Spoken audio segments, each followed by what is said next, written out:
नमस्कार मैत्रिणींनो, मी पूजा स्पेशल रेसिपीजमध्ये तुम्हा सर्वांचं खूप खूप खूप मनापासून स्वागत करते. आता तोंडावर गुढीपाडवा आलेलाच आहे, तर त्याच गुढीपाडव्यासाठी आज आपण बनवणार आहोत श्रीखंड, कुर्मा आणि पुरी. चला तर मग व्हिडिओला सुरुवात करूया. पण त्यापूर्वी अजूनही जर तुम्ही माझ्या चॅनलवर नवीन असाल तर प्लीज माझं चॅनल सबस्क्राईब करा, सोबतच बेल आयकॉनवरही क्लिक करा आणि हो, व्हिडिओ शेवटपर्यंत नक्की बघा. इथे मी 1 लिटर दूध उकळून थोडंसं कोमट करून घेतलेलं आहे. आता मी एका वाटीत 1 चमचा दही घेते आणि त्यामध्ये ह्या कोमट दुधातले 2 चमचे दूध घेतलेलं आहे आणि हे व्यवस्थित असं आपण मिक्स करून घ्यायचंय. आणि हे आता आपण या दुधामध्ये मिक्स करून घेतोय. म्हणजेच आता आपण दुधाचं विरजण व्यवस्थित लावलेलं आहे.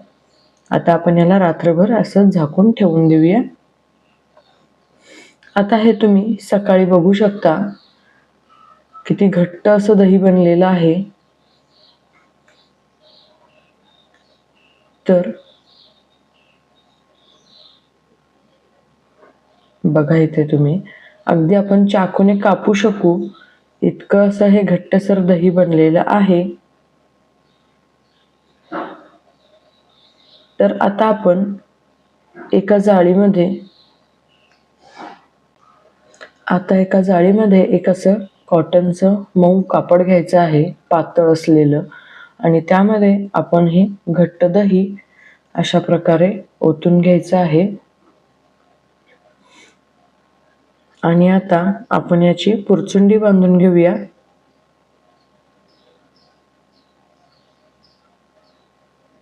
आणि जितकं आपल्याला हाताने पाणी यातील काढणं शक्य आहे तितकं आपण यातील पाणी काढून घेऊयात. गोल गोल फिरवून थोडासा प्रेशर देऊन आपण यातलं जेवढं शक्य आहे तेवढं पाणी काढून घेऊया. आज मी जी ही श्रीखंड बनवण्याची मेथड तुम्हाला सांगणार आहे, त्यामुळे अगदी तासाभरात तुमचं हे श्रीखंड तयार होईल. आता आपण हे थोडा वेळ कुठेतरी टांगून ठेवू किंवा अशा प्रकारे जाळीत जरी ठेवलं तरीही चालेल. आता आपण पुरीसाठी कणिक मळून घेऊयात. त्यासाठी मी इथे 4 कप गव्हाचं पीठ घेतलेलं आहे. आता प्रत्येकी 1 कप गव्हाच्या पिठासाठी 1 चमचा साखर, याप्रमाणे मी 4 चमचे साखर घातली आहे. चवीनुसार मीठ घातलेलं आहे. आता इथे मी 8 चमचे रवा घेते, म्हणजेच 1 कप गव्हाच्या पिठासाठी साधारण 2 चमचे रवा, याप्रमाणे मी 8 चमचे रवा घेतलेला आहे.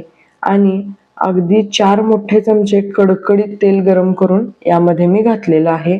आता हे आपण व्यवस्थितपणे हाताने एकजीव करून घेऊया. अजून मी पाण्याचा वापर इथे केलेला नाही आहे. असं व्यवस्थितपणे चोळून हे घ्यायचं आहे पीठ, जेणेकरून आपल्या पुऱ्या खूप खुसखुशीत होतील. साखरेमुळे आपल्या पुऱ्यांना खूप छान कलर येतो आणि गरम तेलामुळे खुसखुशीतपणा वाढतो. शिवाय रव्यामुळे पुऱ्या कुरकुरीत राहतात. आता थोडं थोडं पाणी घालून जितकं शक्य आहे तितकं घट्ट हे कणिक मळून घ्यायचं आहे.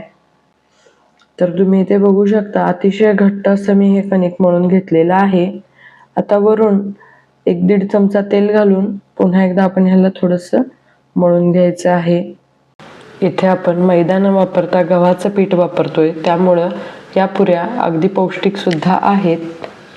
आणि आता हे आपलं पुरीचं कणिक आता मळून तयार आहे. याच्यावर आता टॉवेल किंवा काहीही तुम्ही झाकून एक अर्धा तास हे बाजूला ठेवू शकता भिजण्यासाठी.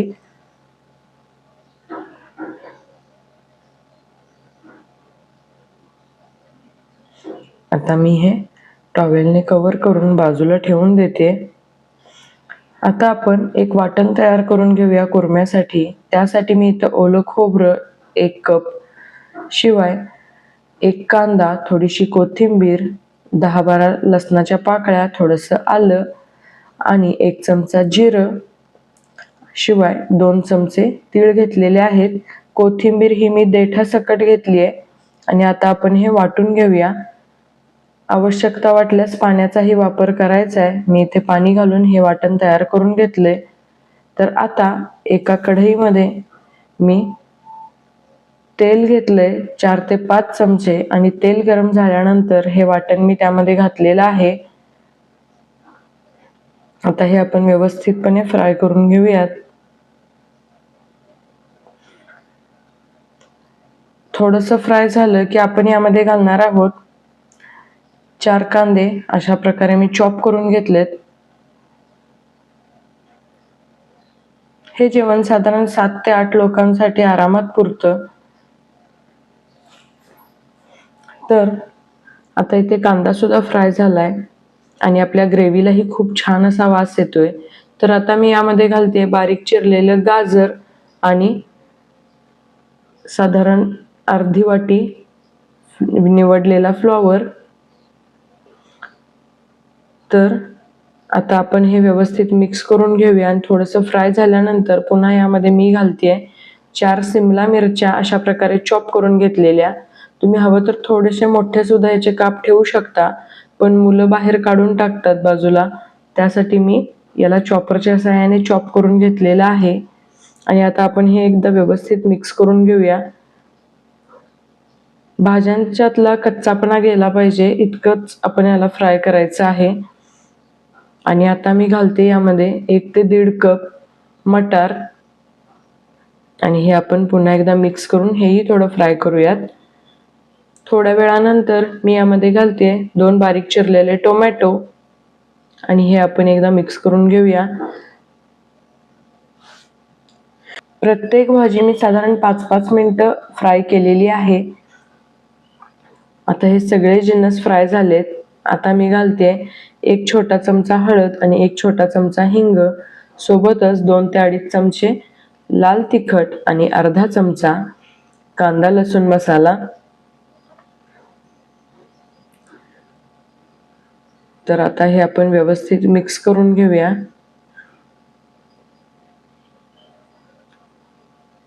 मी पाणी गरम करण्यासाठी ठेवलेलं आहे. पाणी गरम झालं की यामध्ये आपण पाणी घालणार आहोत. लक्षात ठेवा, गरम पाण्याचाच वापर करायचा आहे भाज्या करताना. कोणतीही भाजी असू दे, खूप छान चव येते भाजीला. अगदी रोजच्या भाज्या सुद्धा तुम्ही गरम पाण्यात शिजवू शकता. तर आता मी 4 मोठ्या आकाराचे बटाटे उकडून घेतले होते, ते आता मी इथे अशा प्रकारे स्मॅश करून घालते. तुम्ही हवं तर फोडी सुद्धा टाकू शकता.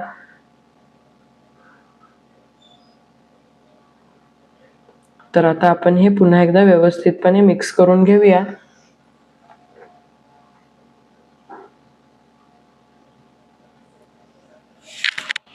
आपण जे खोबऱ्याचं वाटण घातलेलं आहे त्याचा चांगला वास येईपर्यंत आणि त्याचा गोळा बनेपर्यंत आपण ते फ्राय करून घ्यायचं आहे. आता मी घालते चवीनुसार मीठ आणि याला मिक्स करून घेते. भाजीला कलर तर खूपच सुंदर आलाय, वासही खूप छान येतोय.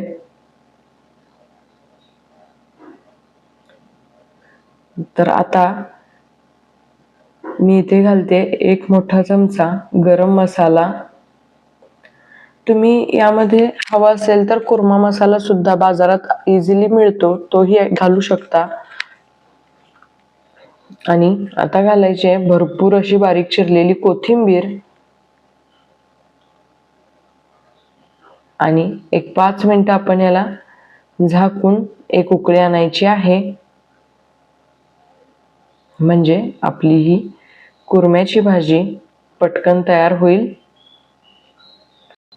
5 मिनिटानंतर तुम्ही इथे बघू शकता कलरही खूप छान झालाय आणि भाजीचा वासही खूप मस्त येतोय. शिवाय ही आपली कुर्म्याची भाजी आता तयार झाली आहे. आता आपण श्रीखंड करायला घेऊयात, पण त्याआधी हा जो चक्का मी पाणी नितळण्यासाठी ठेवला होता, तर तुम्ही इथे बघू शकता साईडला जो चक्का आहे तो अगदी कोरडा झालाय, पण जो मधला भाग आहे तो थोडासा अजून इथे ओलसर दिसतोय. तर आपण आतली बाजू बाहेर आणि बाहेरील बाजू आत अशा प्रकारे करून घेऊया. जेणेकरून पाणी निघायला इथे आपल्याला मदत होईल आणि पाणी जे आहे ते पटकन निघून हा आपला चक्का तयार होईल. आणि अशा प्रकारे बाजू पलटल्यानंतर आपण आता पुन्हा याची पुरचुंडी बांधून जितकं शक्य आहे तितकं यातलं पाणी काढून घ्यायचं आहे, जेणेकरून आपला चक्का पटकन बनेल आणि साधारण 1-1.5 तासातच आपलं श्रीखंड सुद्धा तयार होईल. तर यातलं जितकं शक्य होतं तितकं मी पाणी काढलंय आणि पुन्हा याला थोडा वेळ टांगून ठेवल्यानंतर तुम्ही इथे बघू शकता आपला खूप छान असा चक्का तयार झालाय. तर आता हा आपला दाटसर असा चक्का आपण एका बाउलमध्ये काढून घेऊयात.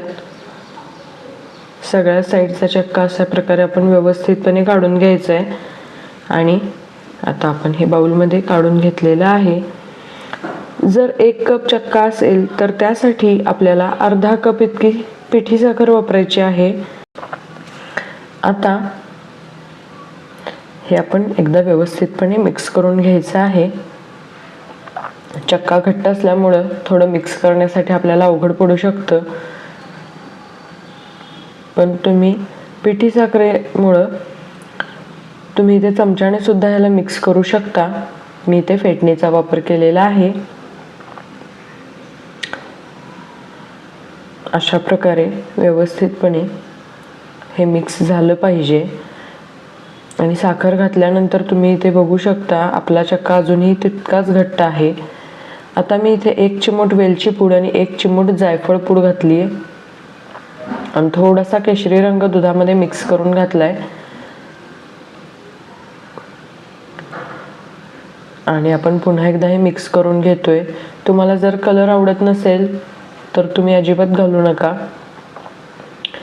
आणि कंटिन्युअसली असं फेटल्यानंतर बघू शकता अजूनही आपलं हे श्रीखंड एकदम घट्टसर आहे. यामध्ये तुम्ही दूध ॲड करा अगर न करा. आता हे आपलं मस्त असं श्रीखंड तयार झालंय. तर आता आपण पुऱ्या करायला घेऊया.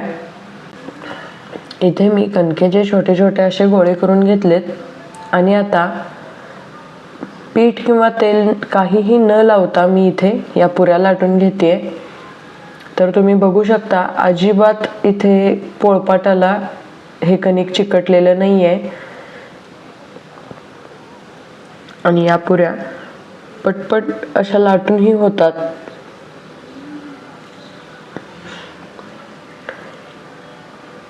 तर मैत्रिणींनो, ही रेसिपी एकदा तुम्ही नक्की ट्राय करा. खूप पटकन बनणारी अशी ही रेसिपी आहे. आणि पुऱ्या बघा सगळ्या बाजूने अगदी समान आहेत किंवा कुठे जाड कुठे अगदी पातळ असं काहीही नाही आहे.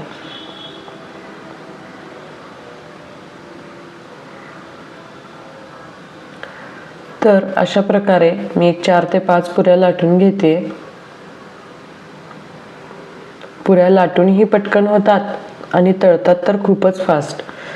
तर एका बाजूला मी तेल गरम करण्यासाठी ठेवले आणि आता या आपल्या पुऱ्या सुद्धा लाटून झालेल्या आहेत. तर आपण त्या कशा तळायच्या हे बघूया. तर तेल माझं कडकडीत गरम झालंय आणि मी ही पुरी तेलात सोडते. अजिबात झारा वगैरे काहीही न लावता बघू शकता इथे पुरी अशी टम्म फुगली आहे आणि कलर सुद्धा खूपच छान आलेला आहे. फक्त पलटण्यासाठी मी झाऱ्याचा वापर केलाय.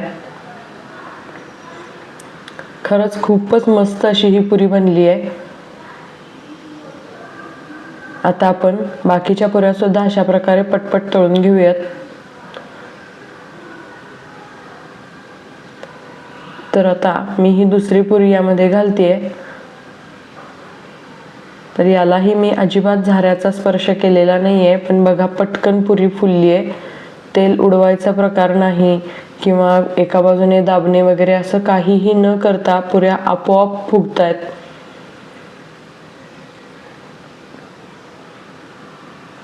तर मैत्रिणींनो, ही मेथड जर तुम्ही वापरली तर मला नक्की कमेंट करून कळवा की तुमच्या ही पुऱ्या आणि हा कुर्मा श्रीखंड हे सगळंच कसं बनलंय. आणि अजूनही जर तुम्ही चॅनलवर नवीन असाल तर प्लीज माझं चॅनल सबस्क्राईब करा.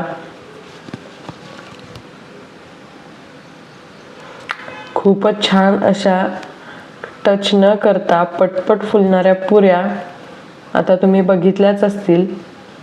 तर आता आपण आपली ही डिश सर्व करूया मस्त थंडगार श्रीखंड आणि गरमागरम कुरम्यासोबत. तर हे आपलं गरमागरम पुरी सोबतच गरमागरम कुर्मा आणि मस्त असं थंडगार श्रीखंड तयार आहे. तर तुम्ही इथे पुरीसुद्धा मी दाखवते तुम्हाला, अगदी कुरकुरीत अशी बनली आहे आणि अजिबात थोड्या वेळाने ज्या पुऱ्या चपट्या वगैरे होतात तसं काहीही झालेलं नाही आहे.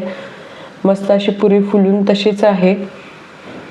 पदरसुद्धा खूप छान सुटलेत. तर मैत्रिणींनो, ही रेसिपी तुम्हाला कशी वाटली आहे मला नक्की सांगा.